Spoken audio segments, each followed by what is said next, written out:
Okay, hi everyone. Say hi. Hi.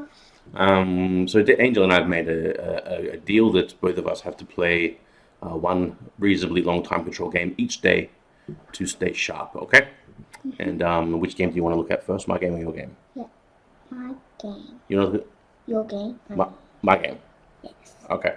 So you want to look at my game first, and that's cool. Both of us managed to win our games, and they're both instructive. So tune in, stay, keep your eyes on the board, and let's have a look at what happened. Okay, so first we're looking at my game. I was black. We were both black actually. So this is a c4 e5 is a English opening. It's a reverse Sicilian. G3, c6.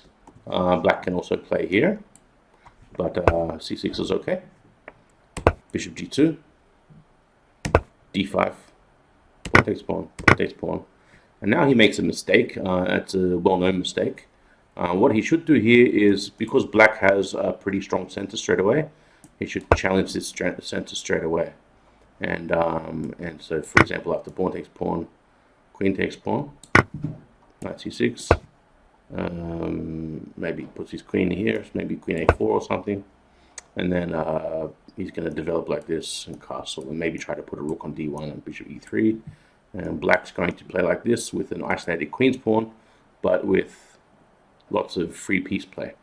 I played a game from this position against a decent player in my last tournament, which was more than 10 years ago. And I was very close to beating this strong player, but the game ended up a draw. But so that's what he should do. He should challenge my center like this.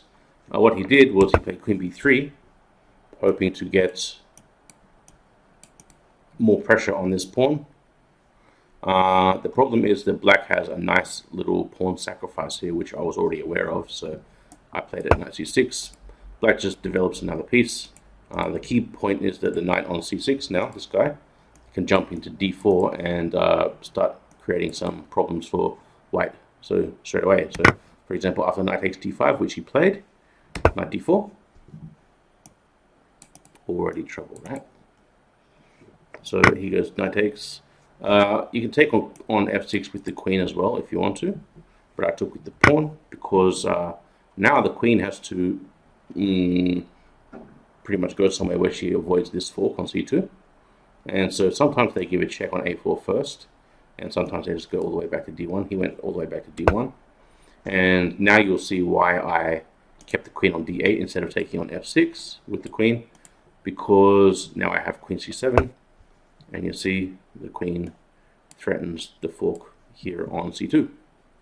So black has sacrificed a pawn, but you'll find that black's initiative is worth the pawn. It's very strong. In order to avoid the check on c2, he plays bishop e4, but this bishop move is a little bit awkward, especially after f5, just harassing the bishop. Bishop b1, queen c6, another strong move, just threatening, attacking the rook, correct, Angel? And I thought during the game he should just go knight f3 and let me destroy his pawn structure, because at least he will get to castle, right? I mean, like, even if I try to prevent him from castling like queen a6, surely he can just go like d4 or something and try to kick me out and castle, or even perhaps d3 there. Just for the moment, this bishop's not great, but he'll get to castle soon. So probably she should try something like that, just knight f3. It's a little bit ugly, but it might be best. Yeah. So he didn't do that. He played f3, protecting this rook. You notice it still doesn't bring a piece out. So what does black do? Just brings a piece out himself. Right, so now, in exchange for one pawn sacrificed, what have I got, Angel? So I gave him one pawn, but what's the good thing about my position? Your pieces is controlling the center. Yeah, my pieces are controlling the center. Which ones? The queen and the bishop. And The knight. the knight, yeah. And would you prefer to be white or black here?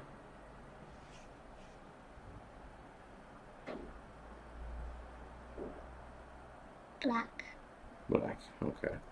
Yeah, I think this knight is a very annoying piece for him. So he plays e3, just trying to kick my knight out of the center, which is very understandable. And so he's expecting something like knight to b5, and then he's probably hoping to then play, I would say, knight h3 and castles, and probably this knight will go back to f2 or to g5 after that. But what have I told you so many times, Angel? When you see a good move, Find a better move. or find or at least look for a better move, right? So he's attacked the knight, and the only safe square for the knight is here. But and so knight b5 is a good move, but can we look for a better move? Yes, we can look for a counter attack, right? So the best counter attack is against this bishop here with rook c8. Rook c8. Right? And this is pretty good because after pawn takes knight, queen takes. And by the way, he couldn't defend this bishop with this knight as an example because f3 would hang. And another point is he couldn't. If he does this, brings the bishop out, I'm pretty sure that's bad as well.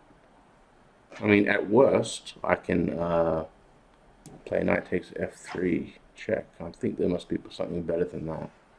But at worst, I can play knight takes f3, and if knight takes f3, oh wait, that doesn't work. That doesn't work because he has knight d4 or knight e5.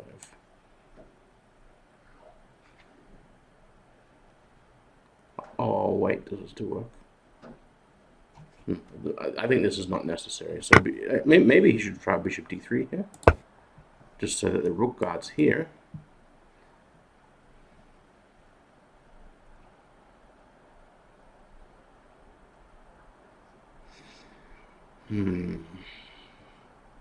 But actually, I think this is still pretty good for black, even after e4. Because if he takes the knight, we take here, and this bishop kind of has no future because he can't move the d pawn. Also, the e line has opened up. We will be occupying that soon. For example, let's say knight h3. What? Knight h3. We play bishop g7, attacking this, and soon we're going to just castle and put a rook on e8 as well. This has to be just extremely good for black. So already he's in serious difficulties. So instead he took the knight. The knight seems to be the source of his problems, and I take on c1. And he takes on e5, which is a mistake, I think, but I think swapping queens also doesn't really help him because after he moves his king, wherever he moves it, he's got issues because there's a massive pin. You see how all of his pieces are pinned? Mm-hmm. That's pretty annoying for him, right? He actually can't get any pieces out because everything's pinned, and I'll probably He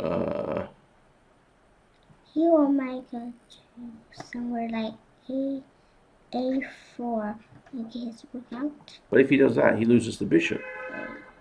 You see what I mean? So Angel said, well, can he go a4 maybe to get the rook out? But then he loses the bishop. So this pin on the back rank is probably just decisive already. So it seems like it's already pretty much lost in this position pretty fast.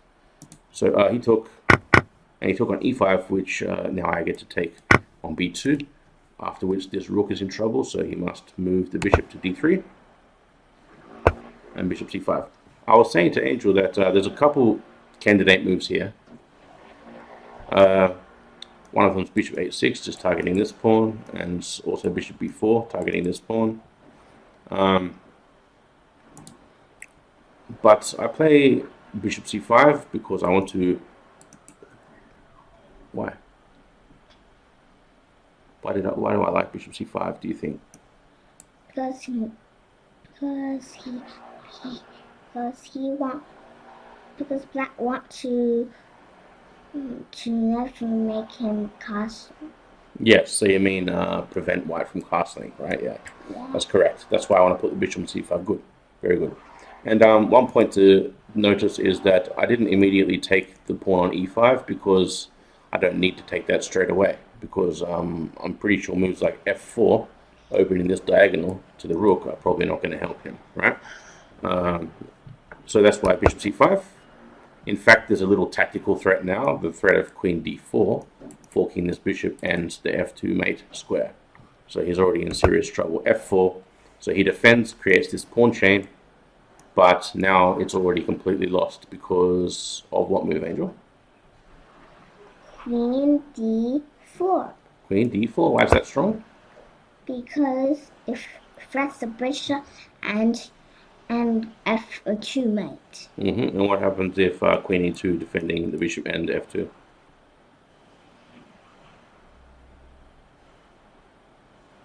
Then he loses rook. Yes, exactly. He loses his rook. Very good. So he's in a pretty tough problem, right?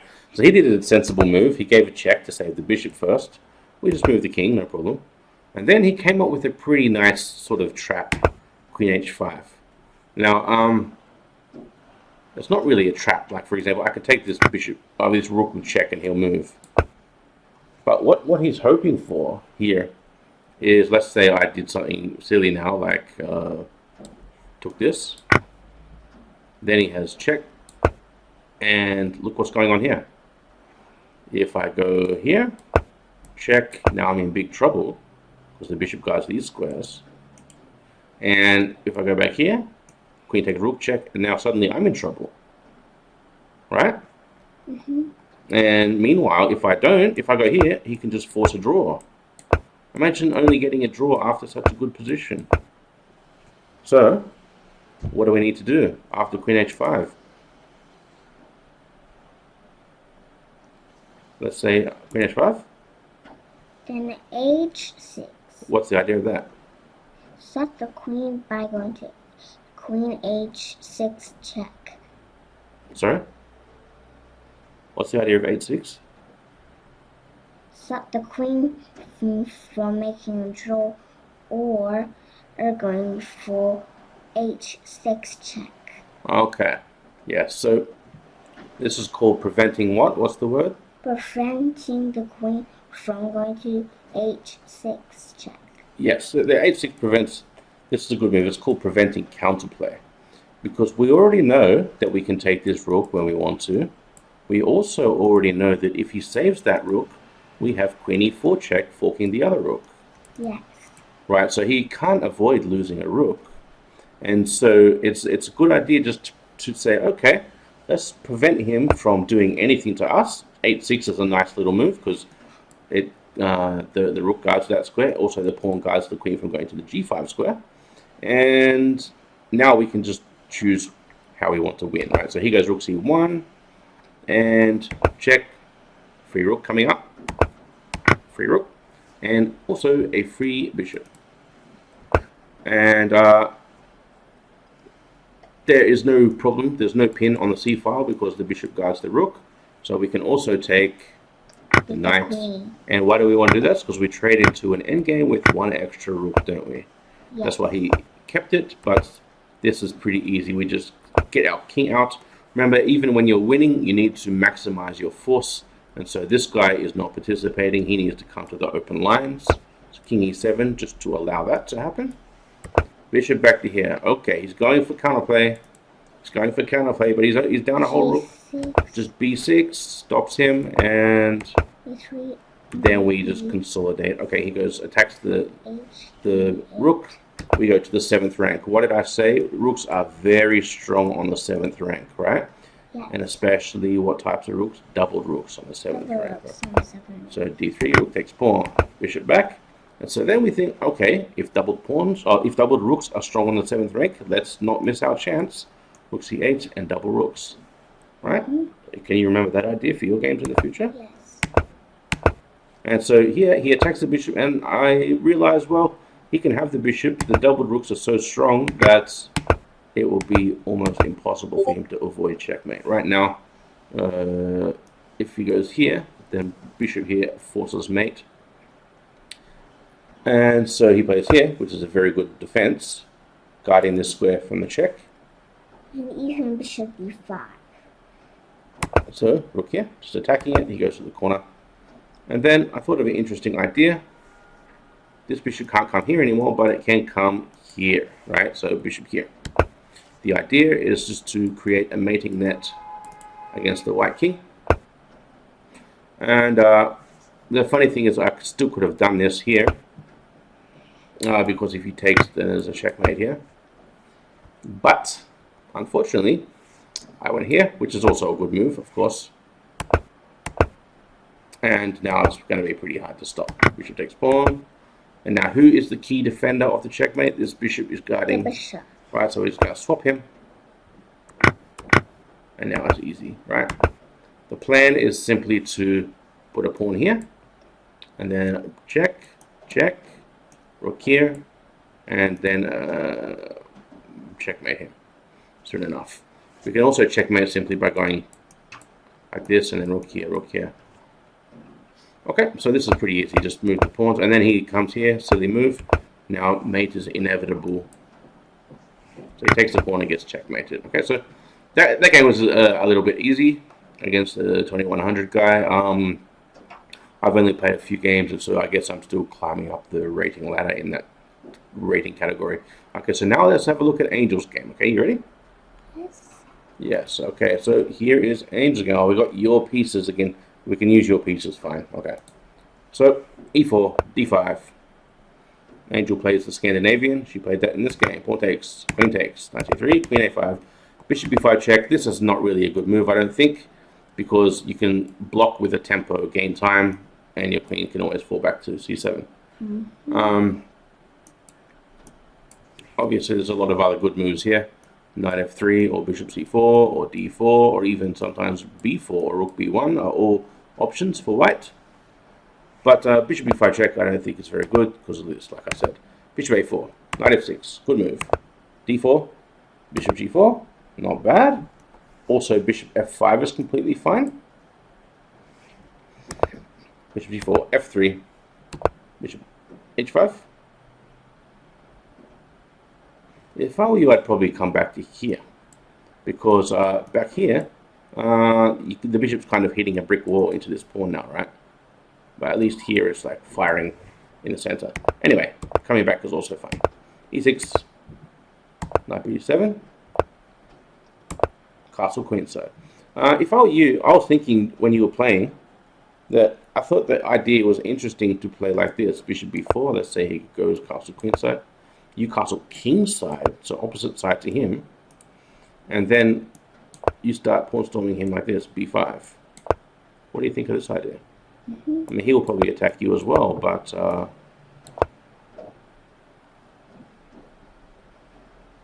well, this looks kind of annoying, actually. Maybe not, though. h5. You go h5 to stop him from trapping your bishop, right? So h5. And then maybe he goes knight f4. Looks annoying.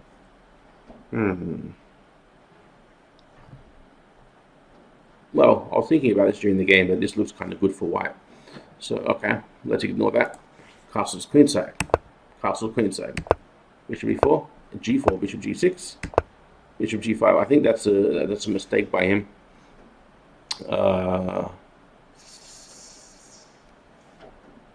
I thought he might play h4 against you, trying to trap this bishop. What do you think of that one? But after h4, I think, well, you can stop you can stop him trapping you just by going h5 or h6. But I also had an interesting idea in your game. I want to go knight here and put a knight here and attack this pinned knight again. There's also some ideas of playing knight c5, because you know there's a pin on the d file, right? And so let's say he goes here. If you get the take here, then this is pretty strong. Right, he loses his queen. Checkmate. No, the knight has to block, and then you take the queen, right? Yes. And at the same time, if he takes like this, I think you have some good ideas too. Probably this is pretty good. Maybe even c5. I mean, you always should remember in the Scandinavian this pin on the d file, but of course you have to be careful of this bishop being trapped as well, so maybe here or something. I'm not sure. Okay. So this, he swapped this bishop, which probably wasn't that good. Now he made a big mistake and went queen here. I thought he should go knight here, just defending this knight with his other knight, right? And then the queen can try to step out of this pin now that the knight guards his friend. Going here, oh sorry, going here, of course now this knight has no protection. Yes. But you didn't take it. I mean, if I was you, I would just take. And now he's in really big trouble because you're threatening just check and then taking here check and then your attack is devastating, right? Do you think so? Mm-hmm. In fact, even queen takes here would be good after. Yeah. Right, so you shouldn't miss that idea. You missed this and that looks really strong. Okay, it's not just to get the extra pawn, you know, you win a pawn, but the most important thing is after this, that his king is so weak. You control all of these dark squares around his king, don't you? Right? And you can even start, yeah, it looks really strong. Did you think about that? No. A Little. A little. Why didn't you do it? Why didn't you take the knight?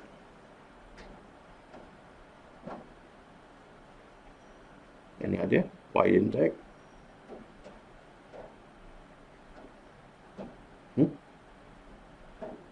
Guess not. Okay. So you went here. Instead, planning to double your rooks on the D line and pressure the D pawn. So, interesting that she ignores that.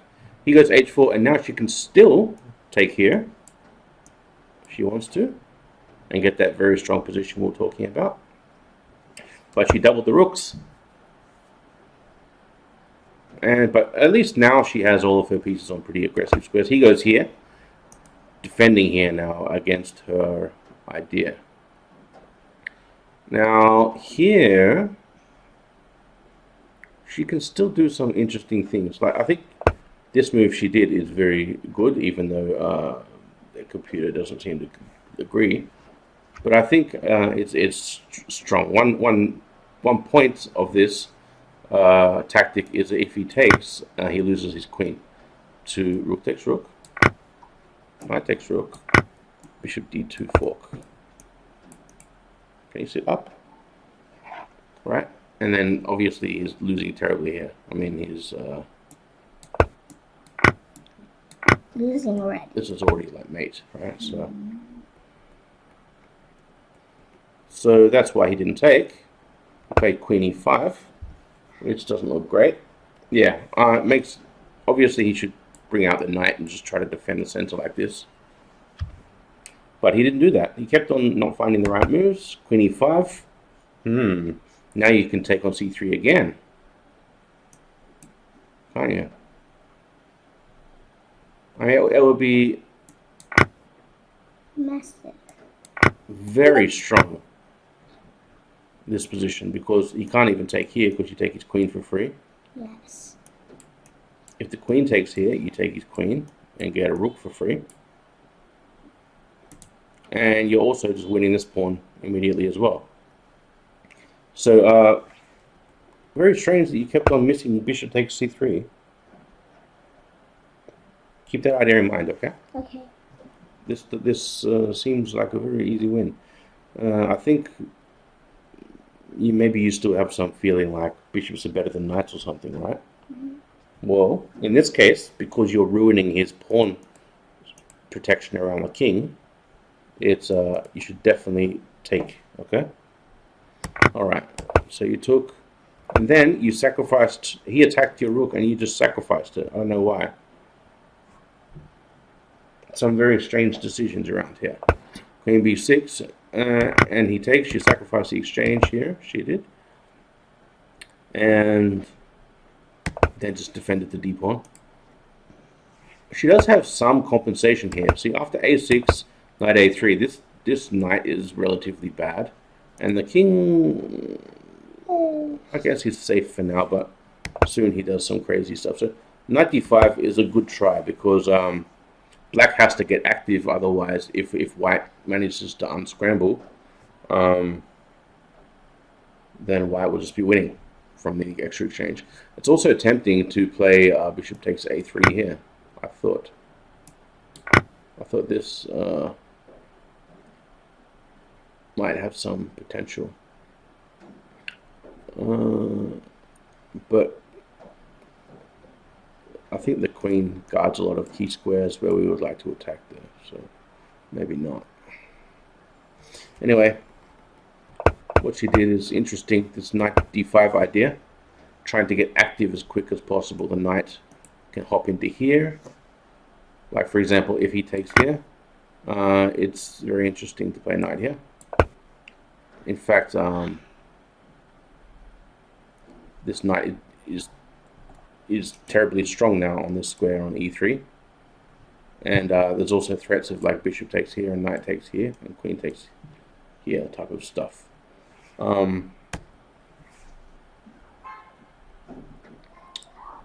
So her pieces are getting active now towards the white king out of nowhere. He's hasn't been careful enough, I feel.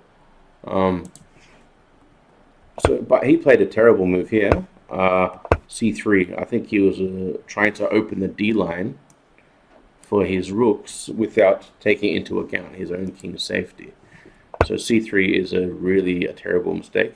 She just went knight here, but she can win very quickly now because, see, this b pawn is pinned, Angel, otherwise queen b1, right? So, I mean, why not just go bishop takes here? Takes, and then just like some queen check or something.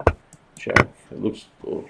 I mean, there's probably something even better than this, but I mean, like, pawn takes pawn seems to be very fast checkmate here, or here. Okay, so yeah, he did this terrible move. You just went knight e3. Knight e3 is still very strong. Look at how strong that knight is. And he went rook d3. This is a really big mistake, but I think he's trying to block this diagonal as well. And now you can do a... you did a good move, you just took it, but I think there's an even stronger move again. You can do a remove the guard tactic, right? Who's guarding this? The knight. Correct. Bishop takes knight, pawn takes knight. Then knight takes bishop. Correct. So you missed that in the game as well. It's a simple remove the guard tactic, right there. You were going to play knight takes, but It wasn't a good idea. But bishop takes, removing the guard of this bishop here, you would be winning very easily after that, because after knight takes, you're threatening this, you're threatening this, you're threatening this. Too many threats for him to stop. Right? Mm-hmm. You see it? Yeah. I mean, how is he going to stop all of those threats? Impossible. Impossible. But you missed the idea. We need to do more tactics. Okay. So instead, you just took the free rook, which is also good. And then rook d5. That's a strange move, rook d5, because it's not really necessary. His king's already very weak. I mean, why not just play maybe bishop takes here or something? Like, his king is so weak that his king is so weak that you can do things like this. Maybe just pawn takes here even. Is that good enough? If queen takes check, we just move our king, and you're threatening a fork here. A pin, sorry. Pin. It looks like his king won't be able to survive, right? And you're up a pawn as well, and this is also just completely winning. So But you did pawn takes pawn. He went pawn takes pawn. That's terrible as well, by the way. He should. I was expecting him to take here with the queen, which protects the bishop and the knight. He went pawn takes. Now I can just take the knight for free. With check, but you didn't. You went rook takes bishop. Isn't that crazy? Bishop takes check is check.